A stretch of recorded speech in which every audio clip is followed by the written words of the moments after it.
Fala rapaziada, mulherada, moçada, criançada, cachorrada, gataiada do meu coração alvinegro, como é que vocês estão, mano? Tranquilo? Eu espero que sim, papai. Então vamos que vamos.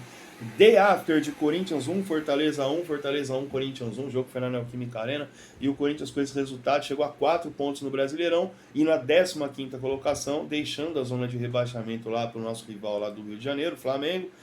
E pensando já, falando em Rio de Janeiro, pensando já na quinta rodada, quinta-feira, 19h30, Botafogo, no estádio Newton Santos, também conhecido como Engenhão. Lá onde o Corinthians estreou no Brasileiro do ano passado, com uma belíssima vitória, diga-se de passagem, 3-1. Gols marcados por Lucas Piton, deixa eu ver se eu lembro. Mantuan, Lucas Piton. Quem fez o outro gol daquele jogo? Paulinho. Mantuan, Piton e Paulinho fizeram os gols naquele jogo. E o Corinthians fez 3-1 no Botafogo na estreia do Brasileiro do ano passado.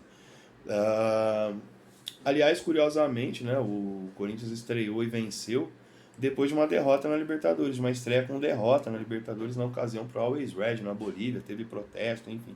Momento meio parecido, né, com o que acontece agora, só que agora, nesse ano, por exemplo, teve um jogo contra o Fortaleza no meio, teve protesto também, mas teve um jogo do Fortaleza no meio, e já não se trata mais de estreias, nem estreia da Libertadores, nem estreia do Brasileiro, enfim.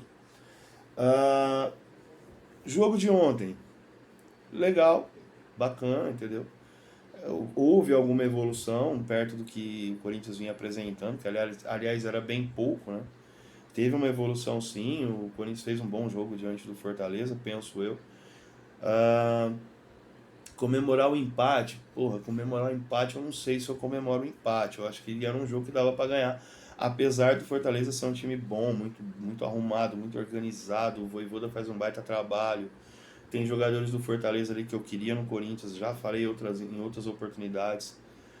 O trabalho do Marcelo Paz é um trabalho sensacional no Fortaleza, entendeu? Embora muita gente ontem tenha desdenhado, né?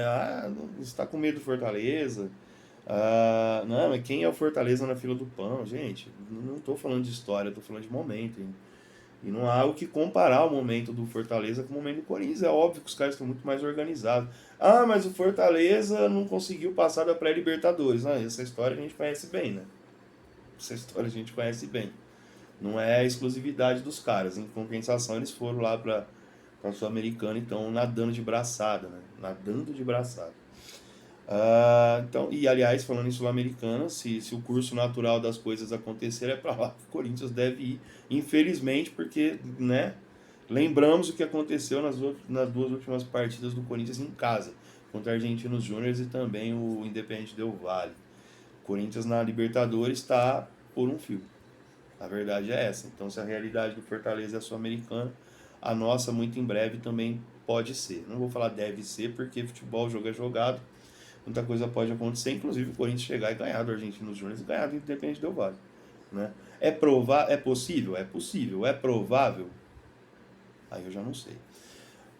Bom, e o dia seguinte desse jogo trouxe algumas coisas interessantes aí, como por exemplo, depois da atuação do Biro de ontem, né? Biro que já está convocado à seleção sub-20, não dá tempo mais de desconvocar, ele vai de fato lá jogar o Mundial. É, a moral dele cresceu bastante, porque ele entrou bem, ele entrou fazendo uma boa partida, participando de lances importantes, teve uma cabeçada dele no final, teve uma canetinha dele no Tinga do Fortaleza, uma bela jogada, teve algumas tomadas de decisão ali e tal. E o Vanderlei comentou a respeito dele, né? Que se o Vanderlei tivesse chegado antes, certamente o Biro não iria para a seleção sub-20. Inclusive, falando do Hendrick, né? O destaque lá do nosso rival, que não vai também, foi convocado, mas não vai. Então o Vanderlei comentou a respeito disso. E algo nesse comentário do Vanderlei dá a entender que mais um recado para a diretoria, né? Mais um recado.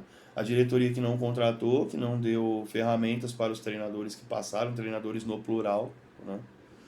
E ainda assim, aqueles que o Corinthians tinha, ele estava liberando. Liberou os jogadores na época do Paulista, o Pedro, Biri e Giovani, estava liberando de novo agora os três, né? E aí o Vanderlei pediu para segurar o Pedro não vai. E a diretoria, tipo assim, o time precisando dos jogadores, a diretoria, não, vai, pode ir, tá tranquilo. E as outras barrando, né? Situação complicada, administrativa vive o Corinthians. Se há pouco eu comentava sobre a situação do Fortaleza, que é boa, é invejável, a do Corinthians, em compensação, complicada. E o Vanderlei tomando frente em diversas situações, né? Inclusive essa da convocação aí dos garotos e o afastamento do Duqueiroz, que é algo que também surgiu ontem, que também vale um destaque, né? Enquanto o Duqueiroz, ele, desde quando ele subiu, eu estava até vendo esses números ontem, podia ter pego, feito uma colinha aqui para falar exatamente, mas acabei esquecendo. Mas enfim, de qualquer maneira, desde quando subiu, o Duqueiroz ficou fora de pouquíssimas partidas. Pouquíssimas partidas. E agora ele vira a carta fora do baralho nas mãos do Vanderlei. Por quê? Porque ele já está negociado. Perdão, ele já está negociado. Sabemos que o Duqueiroz vai para o Zenit no meio do ano, quando abrir a janela. Um abraço, não é um jogador que faz mais parte do elenco do Corinthians. E o Vanderlei, para mim, de maneira acertada, encosta o Duqueiroz e assim, vai lá, menino, não vê se não vai se machucar. Alguma coisa nesse sentido ele falou, né? Se você se machucar, eu não vou me perdoar por perder a oportunidade. Habilidosamente ele contornou a situação e o Duqueiroz vai, no meio do ano, ele viaja lá para a Rússia e se apresenta ao Zenit de São Petersburgo, que é o time dele de fato, né? É o time dele. Até entendo a utilização do Du devido às carências do nosso elenco, mas o Vanderlei tomou a decisão e eu, sinceramente, apoio a decisão do Vanderlei com relação ao Du. Outra coisa que surgiu hoje, né, relacionada a jogador do Corinthians, e tem mais uma ainda. Hoje, cara, o dia seguinte de jogo do Corinthians, com esse tanto de informação, enfim, mas vamos lá. Juliano saiu uma informação. Aliás, ficou perceptível ontem, né, que a entrada do Biro, a entrada do Matheus Araújo desde o começo, as substituições todas que o Vanderlei fez, o Juliano não foi aproveitado. O Juliano é um cara que com os outros treinadores tinha praticamente lugar cativo, né? Inclusive o Lázaro achou até um posicionamento diferente para poder aproveitar o Juliano. Ele virou segundo volante durante o Campeonato Paulista. E com o Vanderlei é outro que também está parecendo ser carta fora do baralho. A verdade é uma só, o Juliano não tem jogado nada, o Juliano tem ido muito mal, ele fez ali 3, 4 partidas como segundo volante e já teve gente se encantando com isso. Olha o Juliano, ele se reinventando. Pra mim, beleza, ele teve ali atuações aceitáveis, vamos chamar assim, mas que comprometia completamente o desenvolvimento de todo o restante do time, né?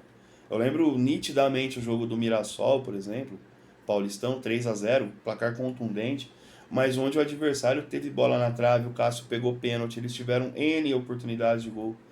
Finalizaram 27 bolas no gol do Corinthians naquele jogo. E por quê? Porque o Juliano não marcava absolutamente ninguém.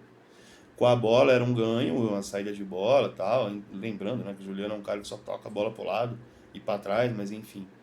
Era um ganho, de certa forma. Entretanto, com o Rony sozinho, tendo que marcar sozinho, correndo igual uma barata tonta, o Mirassol ia chegando a ser o bel prazer. E se tivesse um time melhor, ou pelo menos 2 finalizadores melhores do que aqueles que estavam no campo aquele dia, talvez a história daquele jogo fosse completamente diferente, dada a facilidade que o Mirassol encontrou. Então, mesmo essa melhora do Juliano como segundo volante, eu dou uma ponderada aí, entendeu? E de meia, o Juliano é inexistente, né? Não cria absolutamente nada, não cria nada, não ajuda no ataque, não, tem medo de finalizar. A verdade é que o Juliano ganhou uma sobrevida no Corinthians por conta dos gols que ele marcou na Copa do Brasil do ano passado, inclusive na final. Mas muito longe de ser o motorzinho que ele era quando ele chegou. O Juliano é mais um que sucumbe, né? Dentro do Corinthians. Jogadores que chegam muito bem, voando e de repente tem um declínio muito grande e não conseguem mais se encontrar, e ele é um desses casos, para mim, claramente. E o último, mais ou menos importante, é a notícia que vem da TNT Sports, né? Que o Romero teria. O São Lourenço teria interesse no Romero. Olha, eu nunca rezei tanto pra TNT tá certa, velho, porque o Romero não dá, mano. E olha, vou falar a verdade, hein? Ele deu uma leve melhorada nas últimas partidas aí que ele andou entrando, contra o Del Valle também contra o Fortaleza. Mas assim, leve melhora, nada que, nossa, olha o Romero, ressurgiu, voltou, olha como é que ele tá bem. Nada disso. 0,1% para dar um número aí essa melhora do Romero e com muito boa vontade, tá? Ah, não dá, cara. Com toda sinceridade, assim, não dá pra utilizar o Romero. Acho que o Vanderlei barrou o Barleta, né? E levou o Romero pro jogo, inclusive botou ele pra jogar as duas partidas. Mas não vai demorar muito pro Luxemburgo, que tem identificado coisas importantes dentro do nosso elenco, identificar que o Romero é um cara que não dá pra ser utilizado. Então, assim, se é verdade, se não é verdade o lance do São Lourenço, sinceramente, o tempo dirá. Mas eu torço para que isso aconteça, que ele vá viver a vida dele longe do Corinthians. É importante até que abra uma vaga de estrangeiros e, se puder dar uma sugestão, fica a sugestão aqui para a diretoria. Um paraguaio por outro. Sai Romero, vem Matias Rojas, jogador do Racing que está em fim de contrato aí, e o empresário está oferecendo o cara para Deus e o mundo. Se chegar no Corinthians, como já disseram até que já chegou esse nome lá dentro, reconsiderem e eu acho que vale muito a pena contratar esse jogador. Não vai utilizar ele na primeira fase da Libertadores, mas como a primeira fase da Libertadores está praticamente perdida, dá para pensar ainda no Brasileiro, na Sul-Americana e também na Copa do Brasil. Tá? É um nome importante aí que eu, sinceramente, se fosse eu, diretor do Corinthians, pensaria bastante. Tá? Então é isso, fico por aqui. O vídeo ficou um pouquinho extenso, mas tem bastante assunto. E quinta-feira tem jogo, mano. 19 horas, como eu disse lá no começo do vídeo, 19h30. Botafogo no Engenhão, quinta rodada. E o Lucha ainda buscando a sua primeira vitória. 2 jogos, uma derrota, um empate. Mas no empate deu para ver alguma melhora. Certo? Tamo junto, vai Corinthians, até a próxima, se Deus quiser. E não deixe de se inscrever, curtir, compartilhar os conteúdos do Falar Muito Fiel. E voltar aqui sempre que possível, certo? Valeu, rapaziada. Até a próxima, se Deus quiser. E é nóis.